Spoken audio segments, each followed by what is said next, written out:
بسم اللہ الرحمن الرحیم۔ آج کا موضوع ہے جنگ صفین میں مولا کائنات شیر خدا حضرت علی علیہ السلام اور معاویہ رضی اللہ عنہ، یہ ان کے درمیان یہ جو جنگ ہوئی تو اس کو دیکھنا ہے حدیثوں میں کہ نبی علیہ الصلوۃ والسلام نے اس کے بارے میں کیا فرمایا ہے۔ پہلے بخاری شریف میں ایک حدیث پاک ہے، وہ دیکھتے ہیں کہ ابو سعید خدری رضی اللہ عنہ بیان کرتے ہیں کہ ان کے پاس ابن عباس اور ان کے بیٹے علی آئے۔ انہوں نے فرمایا کہ ابو سعید خدری کے پاس جاؤ اور ان کی حدیثیں سنو۔ ہم گئے، دیکھا تو وہ اپنے باغ کو درست کر رہے تھے۔ ہم کو دیکھ کر انہوں نے اپنی چادر لی اور گوٹ مار کر بیٹھے، پھر حدیث بیان کرنا شروع کی۔ مسجد نبوی کے بنانے کا ذکر آیا تو کہنے لگے کہ مسجد بنتے وقت ہم ایک ایک اینٹ اٹھا رہے تھے اور عمار دو دو اینٹیں اٹھاتے تھے۔ حضرت صلی اللہ علیہ وآلہ وسلم نے عمار کو دیکھا تو کہنے لگے، ان کے بدن سے پہلی مٹی جھاڑی اور پھر فرمایا، ہائے افسوس عمار، تجھے باغی لوگ مار ڈالیں گے۔ یہ تو ان کو بہشت کی طرف بلائے گا اور وہ اس کو دوزخ کی طرف بلائیں گے۔ اور ابو سعید نے کہا، عمار کہا کرتے تھے کہ میں فتنوں سے پناہ مانگتا ہوں۔ تو اس کی تفسیر میں مفسرین نے لکھا ہے، اس حدیث کی تفسیر میں، کہ عمار بن یاسر بڑے جلیل القدر صحابی اور حضرت صلی اللہ علیہ وآلہ وسلم کے سچے جانصار تھے۔ جیسا آپ نے فرمایا تھا ویسا ہی ہوا۔ عمار جنگ صفین میں حضرت علی علیہ السلام کی طرف تھے اور معاویہ والوں کے ہاتھوں سے قتل ہوئے۔ حدیث سے صاف نکلتا ہے کہ حضرت علی علیہ السلام اس وقت برحق امام تھے اور معاویہ اور ان کا گروہ باغی تھے۔ عمار ان کو بہشت کی طرف بلاتے تھے، یعنی امام کی اطاعت کی طرف، اور وہ عمار کو دوزخ کی طرف کھینچتے تھے، یعنی امام برحق کی نافرمانی اور سرکشی کی طرف، جو دوزخ میں جانے کا سبب ہے۔ اب اس میں دیکھ لیں، صاف صاف نکلتا ہے کہ بھئی نبی علیہ الصلوۃ والسلام فرما رہے ہیں باغی گروہ۔ اب باغی گروہ اور دوسرا فرما رہے ہیں کہ وہ دوزخ کی طرف بلائیں گے۔ تو اب اس میں یہ سارا میر معاویہ کا گروہ جو ہے تو نبی علیہ الصلوۃ والسلام کی نظر میں باغی گروہ ہے اور دوزخ کی طرف بلا رہے ہیں۔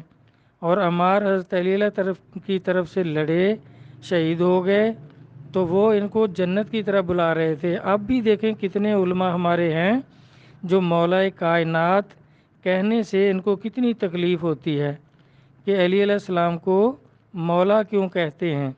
دیکھیں نبی پاک صلی اللہ علیہ وسلم نے جب فرمایا کہ جس کا میں مولا ہوں اس کا علی بھی مولا ہے، تو آپ نبی علیہ الصلوۃ والسلام مولا کائنات ہیں، سب کائنات کے مولا ہیں، تو پھر علی بھی تو سب کائنات کے مولا ہوں گے۔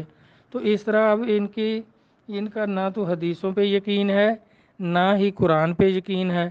آپ دوسری حدیث دیکھتے ہیں بخاری شریف میں 910 نمبر حدیث ہے، جلد دوم میں۔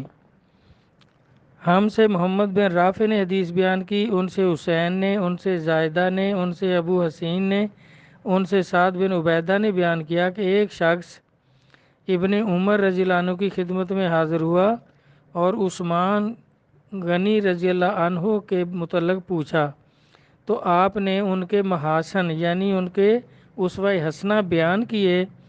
پھر فرمایا، غالباً یہ باتیں تمہیں بری لگی ہوں گی۔ تو اس نے کہا کہ جی ہاں۔ اور یہ کہنے والا اور پوچھنے والا کون ہے؟ معاویہ۔ ابن عمر رضی اللہ عنہ نے فرمایا، اللہ تجھے ذلیل کرے۔ پھر اس نے علی علیہ السلام کے متعلق پوچھا اور ان کے بھی آپ نے محاسن ذکر کیے اور فرمایا کہ علی رضی اللہ عنہ کا گھرانہ نبی کریم صلی اللہ علیہ وآلہ وسلم کے خاندان کا نہایت عمدہ گھرانہ ہے۔ پھر فرمایا غالباً یہ باتیں بھی تمہیں بری لگی ہوں گی؟ اس نے کہا جی ہاں۔ ابن عمر رضی اللہ عنہ نے فرمایا خدا تجھے ذلیل کرے، جاؤ اور مرو، یا جو ان کا بگاڑنا چاہتے ہو بگاڑ لو۔ تو اس طرح دیکھیں، اب علی علیہ السلام سے بغض رکھنے والا، علی علیہ السلام کا دشمن، نبی علیہ الصلوۃ والسلام کی کتنی حدیث ہیں کہ وہ یا کافر ہوگا یا منافق، اور مومن علی کا دوست ہے۔ مومن کبھی علی کا دشمن نہیں ہو سکتا اور منافق کبھی دوست نہیں ہو سکتا۔ تو یہ ان چیزوں سے صاف صاف اب سمجھ آ رہا ہے کہ حدیثوں کی نظر میں امیر معاویہ جو ہے وہ کیا ہیں۔ اب آگے دیکھ لیں، ترمذی جلد 2 میں ایک حدیث ہے، اس میں صاف صاف بیان ہو رہا ہے کہ یہ حدیث نمبر 3503 جلد 2 ترمذی شریف۔ حضرت سعد بن ابی وقاص فرماتے ہیں کہ معاویہ میرے پاس آیا، اس نے پوچھا کہ تم ابو تراب کو برا کیوں نہیں کہتے؟ اب دیکھیں، وہ پہلے ہی سوال کر رہا ہے کہ علی علیہ السلام کو برا کہو، اس کا مقصد تو یہ تھا۔ تو آپ نے فرمایا جب تک مجھے رسول اللہ صلی اللہ علیہ وسلم کی یہ 3 باتیں یاد ہیں میں انہیں کبھی برا نہیں کہوں گا۔ وہ ان تینوں میں سے ایک کا میرے لیے ہونا میرے نزدیک سرخ اونٹوں سے بہتر ہے۔ چنانچہ رسول اللہ صلی اللہ علیہ وسلم نے علی علیہ السلام کو کسی جنگ میں جاتے ہوئے چھوڑ دیا، یعنی پیچھے گھر میں چھوڑ دیا۔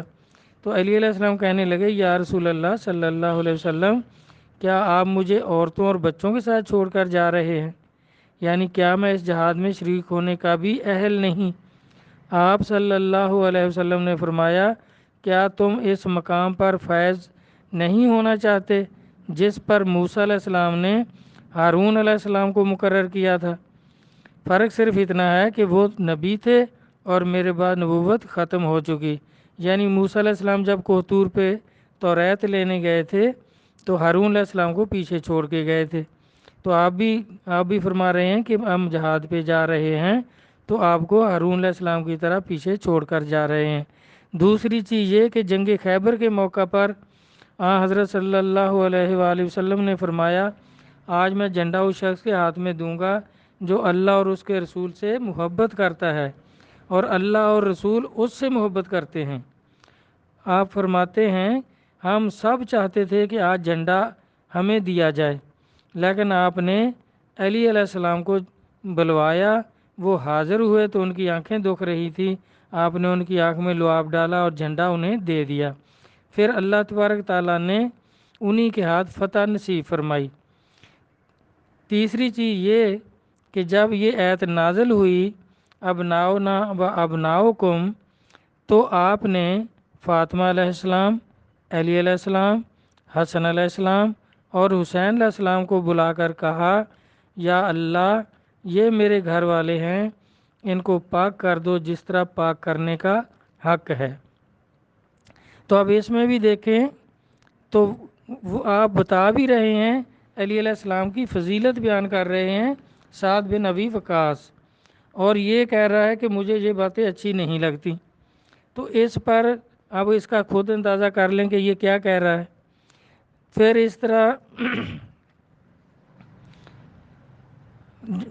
غزوہ خندق میں تو یہ عمار جو تھے حضرت علی علیہ السلام کی طرف سے لڑتے ہوئے جب شہید ہو گئے تو جو شامی لشکر تھا انہوں نے ہتھیار پھینک دیے کہ اس کا مطلب ہے کہ ہم تو پھر باغی گروہ ہیں اور جہنمی ہیں۔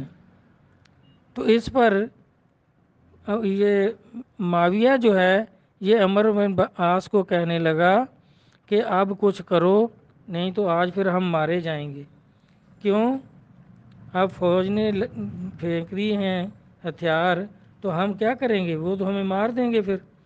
تو یہ عمرو بن عاص کہنے لگا کہ آپ بتاؤ میں تیری کیا فضیلت بیان کروں، علی علیہ السلام کے مقابلے میں تیری کیا فضیلت بیان کروں کہ نہ تو اول اسلام لانے والوں میں اور نہ ہی تو عشرہ مبشرین میں، نہ تو اہل بدر میں، نہ اہل احد میں، نہ مہاجر و انصار میں، نہ بیت رضوان میں، تو اور تیرا باپ تو مخالفوں میں تھے، اب میں تیری کیا تعریف بیان کروں؟ بلکہ احد میں جب سرکار کے دندان مبارک شہید ہوئے تو تیرا باپ یہ نعرے لگا رہا تھا کہ لات زندہ باد، منات زندہ باد، محمد صلی اللہ علیہ وسلم، علی علیہ السلام، عمر رضی اللہ عنہ، صدیق اکبر رضی اللہ عنہ کو آوازیں دے رہا تھا۔ تو سرکار نے فرمایا آواز نہیں دینا، جواب نہیں دو، تو یہ نعرے مارتا ہوا کہ سب نعوذ باللہ سب مارے گئے، کیونکہ اس میں 70 صحابہ شہید ہوئے تھے۔ تو یہ نعرے لگا رہا تھا کہ لات زندہ باد، منات زندہ باد۔ تو اب اس کا اب کیا آپ کر سکتے ہیں؟ تو پھر عمر بن عاص نے جب کہا کہ میں تیری کیا فضیلت بیان کروں، تو تیرے میں تو کوئی فضیلت نہیں ہے۔ تو اس نے کہا کچھ نہ کچھ کرو، نہیں تو پھر آج مارے جائیں گے۔ تو وہ کہنے لگا پھر ایسا کرتے ہیں کہ اگر میں کامیاب ہو گیا، کچھ نہ کچھ کرتا ہوں، تو پھر شام تیرا ہوگا اور مصر میرا ہوگا۔ اس نے کہا بھئی جو تو کہتا ہے سب ٹھیک ہے، تو کوئی چال کر صحیح، کوئی فوجی چال، کوئی جنگی چال چلو۔ تو اس نے جا کر فوجیوں کو بولا، لشکر کو بولا کہ بھائی دیکھیں، ہم نے عمار کو شہید نہیں کیا، علی علیہ السلام نے کروایا ہے، کیونکہ اگر وہ حفاظت نہیں کر سکتے تھے تو ہمارے مقابلے میں کیوں لے کر آئے تھے؟ ان کی عقل ماری گئی، وہ پھر لڑنا شروع ہو گئے، لڑائی پھر شروع ہو گئی۔ اب جب لڑائی شروع ہوئی تو کچھ وقت لڑائی ہوئی تو ان کو معاویہ والوں کو، اس لشکر کو پھر شکست ہو گئی۔ اب وہ پریشان ہو گئے، کیونکہ اب بے دلی سے لڑ رہے تھے، جوش سے نہیں لڑ رہے تھے کہ ہم تو باغی گروہ ہیں سرکار کے فرمان کے مطابق اور دوزخی ہیں۔ تو انہوں نے پھر کیا کیا، نیزوں پر قرآن اٹھا لیا، نیزوں کے اوپر قرآن اٹھا کر شور شروع کیا کہ قرآن کا فیصلہ مانا جائے، قرآن کے اوپر فیصلہ ہو تو ہمیں منظور ہے۔ تو اس وقت پھر علی علیہ السلام کے لشکر نے لڑنا بند کر دیا کہ بھئی ٹھیک ہے، وہ قرآن کا کہہ رہے ہیں تو ہم قرآن کے منکر تو رہی ہیں، قرآن کے اوپر جو فیصلہ ہو ٹھیک ہے۔ تو اس وقت پھر علی علیہ السلام نے فرمایا کہ معاویہ، اس کو للکارا میدان میں کہ جھگڑا تیرا اور میرا ہے، ایسے کر تو آ جا میدان میں بھی میدان میں آ جاتا ہوں، اگر تو مجھے قتل کر دے ٹھیک، تو حق پر ہے، اور میں تجھے قتل کر دوں تو پھر میں حق پر ہوں، مسلمان حق بیچارے شہید ہو رہے ہیں، تو آ جا میدان میں آ۔ تو یہ پیچھے کھسکنے لگا۔ عمر بن عاص نے کہا کہ قریشی بن، میدان میں جا، تجھے للکارا ہے۔ تو یہ کہنے لگا اس کا مطلب ہے تو مجھے آج مروائے گا، تو چلا جا۔ تو اس نے کہا اگر مجھے پکاریں تو میں ضرور جاؤں گا۔ تو علی علیہ السلام نے فرمایا کہ ٹھیک ہے، تو آ جا۔ وہ نکلا میدان میں، آپ نے جاتے ہی اس کو گرایا، اور جب قتل کرنے لگے تو اس نے اپنی بے پردہ ہو گیا، دھوتی کھول لی اس نے، اپنا بے پردہ ہو گیا۔ تو علی علیہ السلام نے چھوڑ دیا کہ اب تو اگر تجھے ماروں تو میں اپنے نفس کے غصے کی وجہ سے ماروں، میں نے تجھے اللہ کے لیے مارنا تھا۔ تو آپ نے چھوڑ دیا۔ تو اس طرح پھر جب چھوڑ دیا تو اب پھر ہو گیا کہ بھئی ثالث مقرر کرو، اب ثالث جو فیصلہ کریں گے تو وہ فیصلہ سب کو منظور ہوگا۔ ثالث مقرر ہو گئے ان کی طرف سے، معاویہ والوں کی طرف سے وہی عمر بن عاص، اور علی علیہ السلام کی طرف سے ابو موسیٰ اشری جو تھے وہ بزرگ آدمی تھے، بوڑھے آدمی تھے۔ تو ان کا کیا ہوا پھر، اس نے عمر بن عاص نے ان سے کہا کہ دیکھیں جھگڑا علی علیہ السلام اور معاویہ کا ہے، دو خلیفوں کا جھگڑا ہے۔ یہ چال چلی اس نے اب کہ ایسے کرتے ہیں کہ ان دونوں خلفاء کو معزول کر دیتے ہیں، جبکہ معاویہ تو خلیفہ تھا ہی نہیں، یہ تو باغی تھا۔ نبی اللہ صلی اللہ علیہ وسلم نے فرمایا حدیث پاک بخاری شریف کی کہ ایک باغی گروہ عمار کو شہید کریں گے، تو یہ تو باغی تھا، اس نے یہ دھوکے سے ابو موسیٰ اشری کو دھوکہ دے دیا کہ یہ دونوں ہی خلیفہ ہیں، ان کی لڑائی ختم کرانی ہے۔ تو ایسے کرتے ہیں، ان دونوں کو معزول کرتے ہیں۔ آپ اپنے خلیفہ حضرت علی علیہ السلام کو معزول کر دیں اور میں جو ہے اب معاویہ کو معزول کروں گا۔ تو آپ نے کوفہ کی جامع مسجد میں ممبر پر کھڑے ہو کر اعلان کر دیا کہ بھئی میں اپنے خلیفہ علی علیہ السلام کو معزول کرتا ہوں، یہ فیصلہ ہو گیا ہے۔ تو اس کو بولا تو عمر بن عاص جو تھا وہ ممبر پہ چڑھا اور اس نے کہا میں اپنے خلیفہ معاویہ کو مقرر کرتا ہوں۔ تو پھر جھگڑا ہو گیا کہ بھئی ایسا یہ تو نہیں ہوا تھا فیصلہ، اس نے کہا یہی ہوا تھا۔ اب پھر انہوں نے یہ دیکھیں بار بار یہ دھوکہ دے رہے تھے لوگوں کو، عمر بن عاص اور معاویہ، جیسے اماں عائشہ کو دھوکہ دے کر لے آئے اور جنگ جمل ہو گئی، علی علیہ السلام سے ملاقات ہی نہیں ہونے دی۔ اور کتنے لوگ جو نہ سمجھ ہیں وہ کہتے ہیں اماں بھی لڑنے آئی تھیں، اماں عائشہ ام المومنین علی علیہ السلام سے لڑنے آئی تھیں۔ اب دیکھیں اگر وہ لڑنے آئی تھیں تو بھائی لشکر کون سا تھا؟ وہ کس صوبے کی گورنر تھیں یا کس فوج کی سپہ سالار تھیں؟ یہی معاویہ کا لشکر تھا، معاویہ سپہ سالار تھا۔ جب شکست ہو گئی تو بھاگ گئے۔ اور اماں جو ہیں اگر وہ سپہ سالار ہوتی تو پھر اپنے دشمن علی علیہ السلام کے خیموں میں کیوں جاتی؟ وہ تو پھر ان کے پیچھے جاتی نا کہ میرا لشکر جدھر گیا میں ادھر جاؤں۔ لیکن انہوں نے پھر عبد الرحمن بن ابو بکر جو آپ کے بڑے بھائی تھے وہ آپ کو پکڑ کر لے گئے علی علیہ السلام کے خیموں میں۔ آپ 2-4 دن وہاں رہیں، انہوں نے کوئی مخالفت نہیں کی، علی علیہ السلام نے ان کی اسی طرح عزت کی۔ وہ جانتے تھے کہ ان کو تو دھوکے سے لائے ہیں، دھوکے دینے والے گروہ کو بھی جانتے تھے، باغیوں کو بھی جانتے تھے، لشکر کو بھی جانتے تھے۔